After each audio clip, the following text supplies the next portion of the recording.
Move on from one controversial subject to another. It looks like David Cameron may be about to get a divorce from his party on gay marriage. The custody discussions on who gets Boris could be interesting, but it is certainly causing a great deal of angst in the party.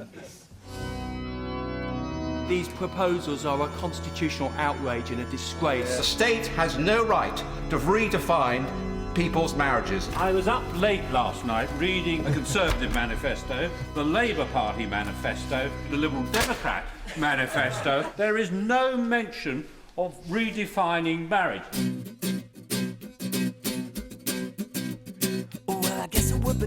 I'm in favour of gay marriage because I'm a massive supporter of marriage and I don't want gay people to be excluded from a great institution. Could my right honourable friend explain to me why the government is so hell-bent on upsetting so many thousands of our citizens in normal marriages, especially at this time? This proposal commands widespread support in the country. No, it doesn't. Whatever your views on marriage, let's at least allow all couples, whoever they are, to celebrate their love and commitment. I don't support gay marriage in spite of being a Conservative. I support gay marriage because I am a Conservative. 'Cause I gotta have faith.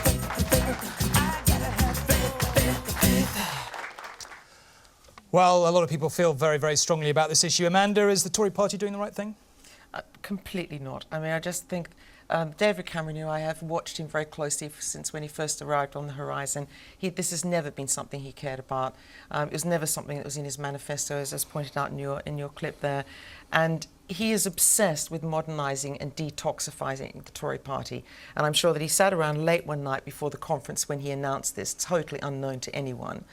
And thought, this is a really good idea, this is a really good way of getting... And is that all it's about? There's no principle from his point of view? Even the polls of the gay community say that this is just a stunt to try and make him look like he's cool and trendy and caring. And you can't, there is no... This is a really important thing to change. And if you want to change it, you have a proper debate. You say, this is what I'm planning to do. This is what I'm going to stand for as Prime Minister. And then you take it through the Parliament and you argue and you bring people with you. But you don't just bounce people into it. And hasty legislation is the worst legislation, as we found out with the changes to the adoption legislation. Anthony, you agree? Is this the right I do thing to agree, do? actually. I think it's upset an awful lot of people completely unnecessarily. I'm not even sure whether there are that many homosexual men and women who actually want to get married. And I think it's a case, once again, of government being in the wrong place. This is a church matter. And what has been attached to this argument, which really worries me, is a terrible sense that if you for a single minute question the idea of homosexual marriage, you must immediately, therefore, be a raging homophobe. And there is so much hatred and so much dislike going on.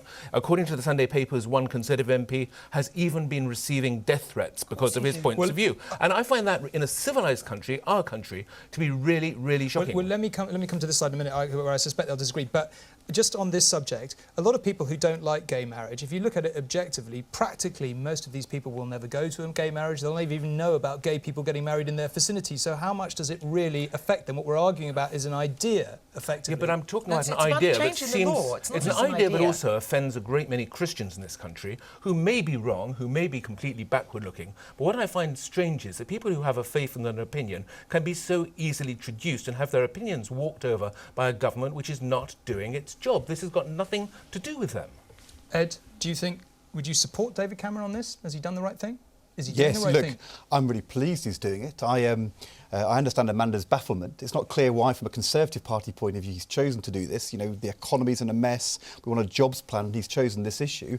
But I think in 50 years' time, we'll look back and say, did we really have a debate where we said your sexuality will decide whether you can get married or not? I think in 50 years' time, because the world moves forward, we'll look back and say, well, of course it's the case. If marriage is a celebration, then you should be able to celebrate that, whatever kind of marriage you're having. It shouldn't be about discrimination. Marriage is not a celebration. Marriage is more than that. That's the whole point. Yes, a civil union is a celebration. Anthony. But a marriage involves man, woman and God. Now, look, that's not my view. Why does it involve man, woman and God? Because that's what it is. Gay people didn't used to be able to get involved involved in civil partnerships. Now they can. Why does marriage have to be just men and women? And we are not a church-run state. We're a secular state, so it's not a church matter. You have it's absolutely a human rights in this issue. country who think differently. You should not have a Prime Minister forcing these sorts of things down their views. It's really what Amanda began by saying. It can't be a little bit equal. And so you can't have a situation where you go, yes, it's OK for you to be together, and it's OK for you to have civil partnerships, and it's OK for you to adopt children, which I think is very, very important, because one of the church's arguments against gay marriage is that marriage is for the raising of children. Now, you know, biologically nowadays, there are ways for gay couples to have children, and even when they adopt them, they are still raising children. If we can raise children in a decent environment where there's an opportunity for parents to stay together, then we should be encouraging it, whatever aspect. I just want to ask you one thing, though, which is one of the things that faith groups say is that inevitably they will, although they've got these protections, by the time you get human rights legislation kicking in, they will have to conduct marriages and they don't want to, and that makes them nervous. What do you make of that argument? I just think that, you know, actually the church in recent times, and I have to say, you know, I'm not a religious person, but I think absolutely recently the church is backing itself first with women bishops, which I was talking about the last time we were here, and now with this issue.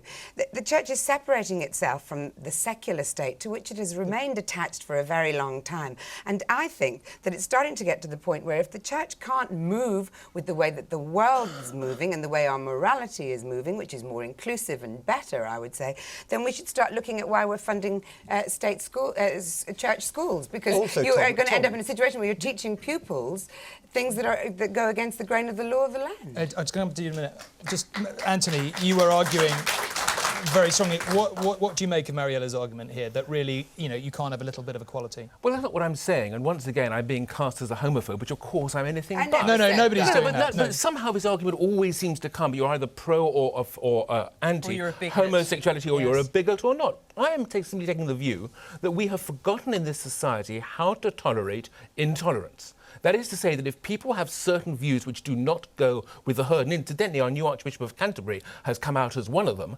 then suddenly they are to be demonised and sidelined, and their opinion doesn't matter. And the point is, you talk about a celebration of marriage, what you're forgetting is that by extending the definition of marriage in this way, the danger is, and this is what these people are arguing, I think, but you undermine the Christian sense of marriage, and that is what the argument is about.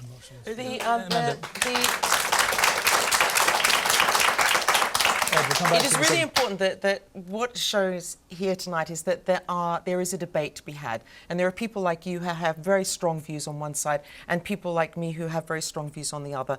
And the one thing that we should have been given is a proper debate, and that's what I hate. The fact is that this is really important to millions and millions of people in this country. And despite what people say, the latest poll from Commerce said that 51% of people are against gay marriage. Not that they're actually against it, but that they just feel they're being bounced into it. They feel this is a huge change for our society, and they have not been given the right by this Prime Minister who's just doing it for political advantage, not for the good of the country. Ed, do you believe that we're being bounced into this and there's no proper debate? I mean, there is a debate out there, isn't It's one of the shortest It wasn't debates. in manifestos, but there is going to be a debate in Parliament, and it starts tomorrow and will go on for a number of weeks, and people are elected to be there in Parliament. Look, I come from a Church of England family. I understand the sensitivities around this. Different religions have different views. There's some churches who want gay marriage, some don't, and the law is permissive. It allows a church which wants gay marriage to do so, but it's also... that won't stand up to the European Union. In which case, it's a moot point anyway, because at the moment we are still governed by the European Union. But the other thing is, you have to allow in any society and in any religion things to evolve. And the reality was, if you go back to previous generations, there was a view of marriage which was that what men did to women in marriage was acceptable, however violent it was. And we've moved to a different place now where we don't think that kind of violence in marriage, that rape in marriage, is acceptable. And things move on. And you could be committed to marriage and think that we have a different view of what marriage is now to 300-400 years ago. And I think a definition of marriage which allows two loving gay people to be married, if a church chooses to do so and they want to do so, that seems to me good and progressive and the kind of society I want to live in. Can I just make this political for 1 minute? Do you admire David Cameron for doing this? He's obviously taking on large sections of opinion that don't agree with him. He's taking on large sections of his party. Do you admire him for doing that? Yes, I do actually, and I think that it's brave, and he's dividing his party in quite a deep way. And you love that. No, politically, it's fantastic for the Labour Party. But it is My uncle came out as gay. I've talked about this before, in his late 50s. When it happened in our family, there was quite a lot of surprise and quite a lot of shock. And but he died before this law will ever be on the statute book or even civil partnership. I would like to think, you know, that in this generation he could have got married to his long-term loving partner and we could all have gone to the party and it would have been fabulous. And I don't want to deny that opportunity to gay people in this generation who might have a chance available to them that wasn't available to Christians or non-Christian gay people in previous generations. Well, the issue will be resolved one way or another tomorrow when Parliament votes.